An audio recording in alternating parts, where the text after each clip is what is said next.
بسم اللہ الرحمن الرحیم۔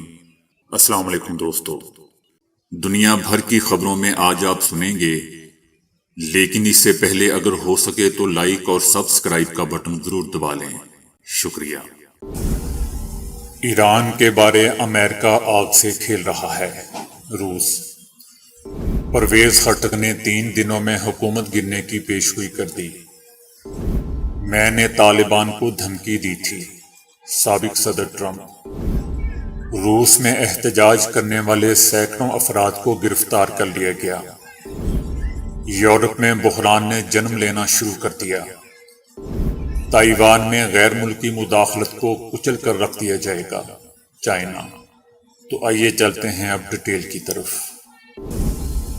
روس نے ایران کے حوالے سے امریکی رویے پر سختی کے ساتھ خبردار کرتے ہوئے تاکید کی ہے کہ آج امریکی پابندیاں سیاسی بھتہ خوری میں بدل چکی ہیں۔ روس کی طرف سے ایران کے حوالے سے امریکہ کی جانب سے اختیار کردہ رویے پر سختی کے ساتھ خبردار کیا گیا ہے۔ مغربی ممالک کی جانب سے اختیار کردہ رویہ اقوام متحدہ اور عالمی قوانین پر دنیا بھر کے اعتماد کو سخت نقصان پہنچ رہا ہے، جبکہ ہم نے ملٹی پولر ورلڈ آرڈر کی جانب قدم اٹھانے کا فیصلہ کر لیا ہے۔ دنیا میں متعدد ایسے خود مختار ممالک موجود ہیں جو اپنے پیروں پر کھڑے رہ کر اپنا دفاع کرنا چاہتے ہیں، جبکہ ان کی یہ حکمت عملی دنیا بھر میں ملٹی پولر سسٹم کے وجود میں آنے کا سبب بنے گی۔ اقوام متحدہ کی سلامتی کونسل کو وسعت اختیار کرتے ہوئے ایشیائی اور افریقی ممالک کو بھی اپنے اندر جگہ دینی چاہیے، تاہم روس سلامتی کونسل کی طاقت کو کم کرنے پر مبنی بعض ممالک کی کوششوں پر تشویش رکھتا ہے۔ امریکی اقدامات کسی صورت جمہوریت پر مبنی نہیں ہوتے بلکہ محض آمریت پر مبنی ہوتے ہیں، جبکہ مغربی ممالک کا عمل مکمل طور پر یک طرفہ ہوتا ہے، جس کے تحت وہ نام نہاد جمہوریت سے متعلق اپنی غلط فہمی کو پوری دنیا پر تھوپ دینا چاہتے ہیں۔ روس نے ایران اور تائیوان کے حوالے سے اختیار کردہ امریکی رویے پر سختی کے ساتھ خبردار کرتے ہوئے کہا ہے کہ ایران کے حوالے سے امریکہ آگ کے ساتھ کھیل رہا ہے، جبکہ آج امریکی پابندیاں اس کی سیاسی بھتہ خوری کے لیے ایک مذموم ہتھ کنڈے میں بدل چکی ہیں۔ امریکہ اپنی پابندیوں کے ذریعے پوری دنیا کو اپنے یک طرفہ پن کے تحت الٹ پلٹ کر دینا چاہتا ہے۔ تحریک انصاف کے رہنما پرویز خٹک نے 3 دنوں میں حکومت گرنے کی پیشگوئی کر دی ہے۔ نوشہرہ کے علاقے میں جہانگیرہ ڈیری سماجی شخصیت ان کے بیٹوں کی پی ٹی آئی میں شمولیت کے موقع پر سابق وزیر دفاع پرویز خٹک نے خطاب کرتے ہوئے کہا ہے کہ خیبر پختونخوا کی عوام نے تحریک انصاف کی حکومت لا کر تبدیلی کا اعلان کر دیا ہے۔ عمران خان پھر سے اقتدار میں لانا عوام کی ضد ہے۔ پرویز خٹک نے کہا کہ نواز شریف اور زرداری ملک سے مخلص نہیں ہیں، انہوں نے عوام کو لوٹا ہے اور مسلسل لوٹتے جا رہے ہیں۔ تحریک انصاف کی مقبولیت کی واحد وجہ نوجوان ہے۔ بے پناہ فرمائشوں سے تنگ آ کر مولوی فضل الرحمان کو بے نظیر بھٹو نے کہا تھا کہ مولوی آپ کو اسٹیٹ بینک کی چابی دے دینی چاہیے۔ شہباز شریف کی حکومت خود مستعفی ہوگی اور الیکشن کا بھی جلد اعلان ہو جائے گا۔ وفاقی حکومت آنے والے 3 دنوں میں دھڑم سے گرے گی۔ سابق امریکی صدر ٹرمپ نے کہا ہے کہ انہوں نے طالبان کو دھمکی دی تھی کہ اگر انہوں نے ان کے ساتھ کیا معاہدہ توڑا تو طالبان کے شریک بانی کو مٹا دیا جائے گا۔ سابق صدر ٹرمپ نے کہا کہ دھمکی دینے کے ساتھ طالبان کے امیر کو ہم نے ان کے ٹھکانے کی تصویر بھی بھیجی تھی تاکہ یہ ثابت ہو سکے کہ ہم ایسا کر سکتے ہیں۔ فاکس نیوز کو انٹرویو دیتے ہوئے ٹرمپ نے کہا کہ انہوں نے ملا عبدالغنی برادر کو مذاکرات کے دوران دھمکی دی تھی۔ ٹرمپ نے کہا کہ میں نے ان کے گھر کی تصویر انہیں بھیجی تھی۔ امریکی صدر ٹرمپ نے ملا عبدالغنی برادر کو قصائی برادر کا لقب دیا۔ ملا برادر ٹرمپ کے دور میں امریکہ کے ساتھ طالبان کے مذاکرات میں شامل تھے، جبکہ اس وقت وہ افغانستان میں نائب وزیر اعظم ہے۔ سابق صدر ٹرمپ نے کہا کہ ملا برادر نے جواب میں پوچھا کہ آپ نے مجھے میرے گھر کی تصویر کیوں بھیجی ہے، جس پر ٹرمپ نے جواب دیا کہ اگر آپ لوگوں نے کچھ کیا تو ہم آپ کو ایسی ضرب لگائیں گے جس کی ماضی میں مثال نہیں ملتی۔ لیکن دوستو، قدرت کو کچھ اور ہی منظور تھا۔ ٹرمپ کو خود ہی ضرب لگ گئی۔ ملا برادر نے جواب دیا کہ مسٹر صدر، میں پوری طرح سے سمجھتا ہوں۔ ٹرمپ نے تبصرہ کیا کہ مجھے نہیں معلوم کہ طالبان نے کبھی جو بائیڈن کو بھی جناب صدر کہا ہو یا نہیں۔ سابق صدر نے کہا کہ میں اپنی فوج کو دنیا کا بہترین فوجی ساز و سامان بھی چھوڑنے کی اجازت نہیں دی تھی۔ روسی صدر پیوٹن کی جانب سے ملک میں فوج کو متحرک کرنے کے احکامات کے خلاف احتجاج کرنے والے سینکڑوں افراد کو گرفتار کر لیا گیا ہے، جن میں بچے بھی شامل ہیں۔ پولیس نے ملک گیر مظاہروں کے دوران متعدد شہروں میں سینکڑوں لوگوں کو گرفتار کیا۔ تقریباً 700 سے زیادہ افراد کو حراست میں لیا گیا، جن میں ماسکو میں 300 سے زیادہ افراد بھی شامل ہیں۔ گرفتار ہونے والوں میں سے کچھ بچے بھی شامل ہیں۔ یہ مظاہرے اس وقت ہوئے جب صدر پیوٹن نے یوکرین میں لڑنے والی اپنی رضاکار فورسز کو مضبوط کرنے کے لیے ریزرو فوجیوں کو بلانے کا اعلان کیا۔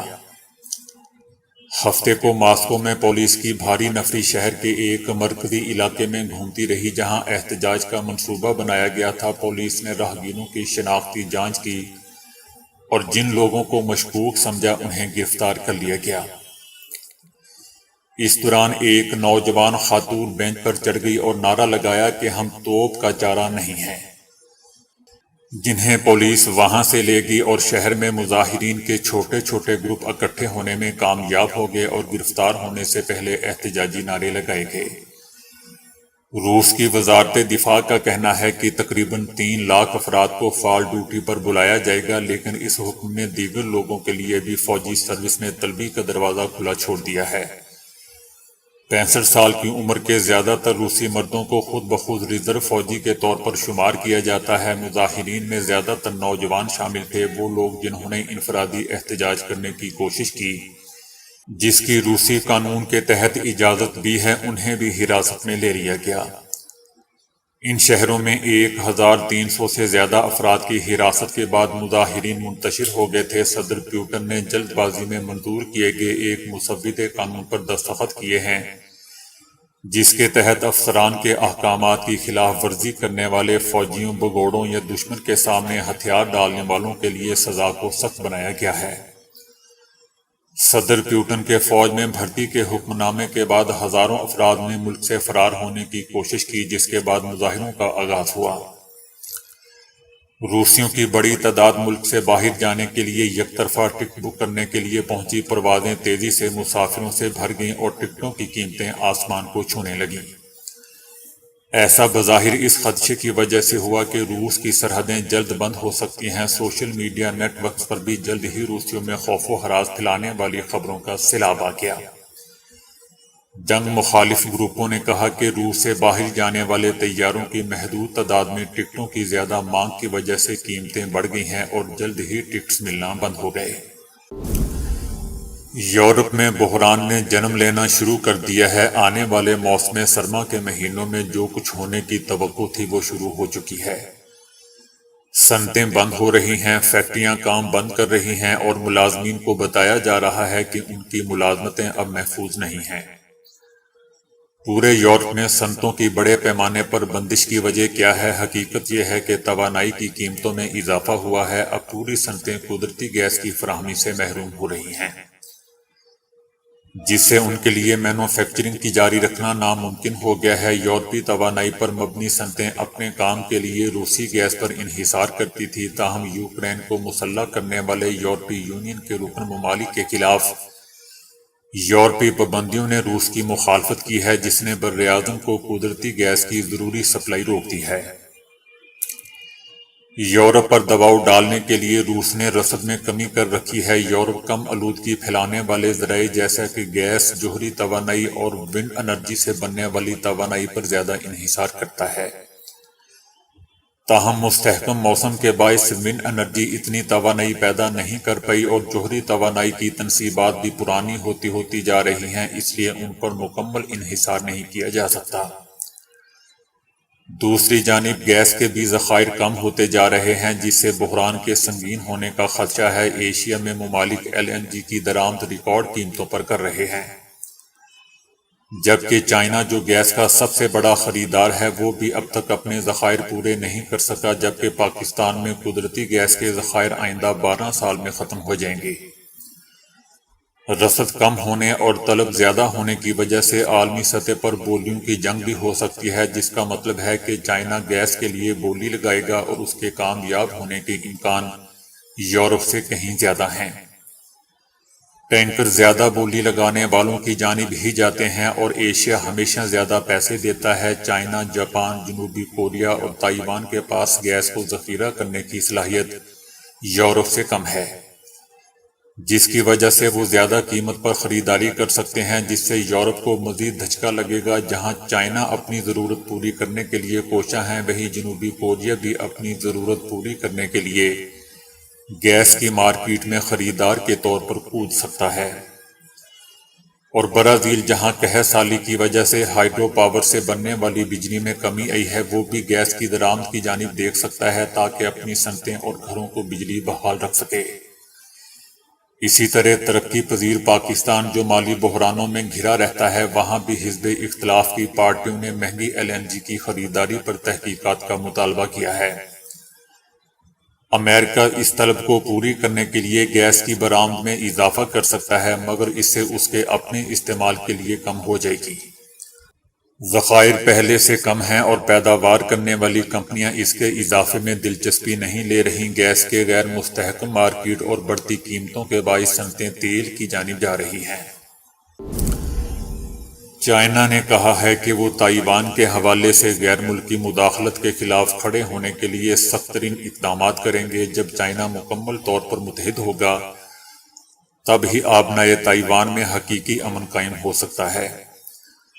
چائنا غیر ملکی مداخلت کی مخالفت کے لیے سخت ترین اقدامات کرے گا۔ عوامی جمہوریہ چائنا واحد حکومت ہے جو پورے چین کی نمائندگی کرتی ہے۔ چائنا کا اصول بین الاقوامی تعلقات میں ایک بنیادی اصول بن چکا ہے۔ جو کوئی بھی جزیرے کے ساتھ متحد ہونے کے ان کے عزم کی راہ میں رکاوٹ بنے گا، تاریخ کے پہیوں سے اسے کچل دیا جائے گا۔ تائیوان چائنا کی سرزمین کا حصہ ہے۔ چائنا ایسے کسی بھی اقدام کی مخالفت کرتا ہے جس سے جزیرے کی آزادی کو بین الاقوامی حیثیت حاصل ہو سکے۔ ایک امریکی کمپنی گوس روبوٹکس نے اپنے تیار کردہ ملٹری روبوٹ ڈاگ پر خطرناک رائفل نصب کر کے اسے ہلاکت خیز بنا دیا ہے۔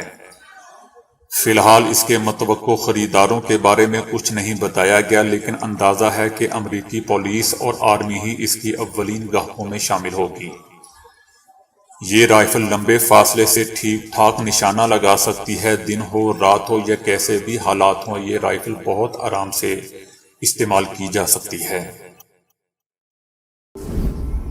مشرق وسطیٰ اور شمالی افریقہ میں امیر ملکوں کی فہرست میں متحدہ عرب امارات سر فہرست آ چکا ہے۔ امارات میں آباد امیر ترین افراد کی تعداد 83,400 تک پہنچ گئی ہے اور ان کی مجموعی دولت 870 ارب ڈالر ہے۔ یہ رقم درہم 3.19 ٹریلین بنتی ہے۔ نیو ورلڈ ویلتھ نے جو دنیا بھر میں مالدار شخصیات کی دولت سے متعلق اعداد و شمار جمع کرنے میں مہارت رکھتی ہے، اس نے رپورٹ جاری کی ہے کہ بتایا ہے کہ متحدہ عرب امارات میں موجود 31% دولت مند ایسے ہیں جنہوں نے معاشیات، مالیاتی امور، اکاؤنٹنگ کے شعبے کی تعلیم حاصل کر رکھی ہے۔ 22% انجینئرنگ، 7% میڈیسن اور 6% کمپیوٹر اینڈ ٹیکنالوجی سائنس سے تعلق رکھتے ہیں۔ نیو ورلڈ ویلتھ کمپنی نے بتایا ہے کہ گزشتہ 20 برسوں کے دوران امارات دنیا بھر میں امیر تارکین وطن کو اپنے یہاں لانے والے بڑے ملکوں کی فہرست میں بھی شامل ہے۔ اندازہ یہ ہے کہ 2000 سے 2020 تک 35,000 سے زیادہ امیر لوگ امارات منتقل ہوئے ہیں۔ زیادہ تر کا تعلق انڈیا، مشرق وسطیٰ اور افریقہ سے ہے۔ نیو ورلڈ ویلتھ کا کہنا ہے کہ نقل مکانی کرنے والے امیروں کو متحدہ عرب امارات مشرق وسطیٰ اور شمالی افریقہ میں سب سے بڑی محفوظ پناہ گاہ لگتا ہے۔ یہاں آمدنی کا تناسب اعلیٰ ہے، صحت نگہداشت کا نظام بہتر ہے، ٹیکس کی شرح کم ہے۔ اس کے علاوہ یہ انٹرنیشنل بزنس سینٹر بھی بنا ہوا ہے۔ نیو ورلڈ ویلتھ کمپنی کے مطابق خطے میں موجود کل دولت 4.3 ٹریلین ڈالر کے لگ بھگ ہے۔ تقریباً 3,90,000 امیر افراد مشرق وسطیٰ میں سکونت پذیر ہیں۔ ان میں سے ہر ایک $10 لاکھ یا اس سے زیادہ کا مالک ہے۔ تو دوستو ابھی کے لیے اتنا ہی۔ ویڈیو کو لائک اور شیئر کرنے کا بہت بہت شکریہ۔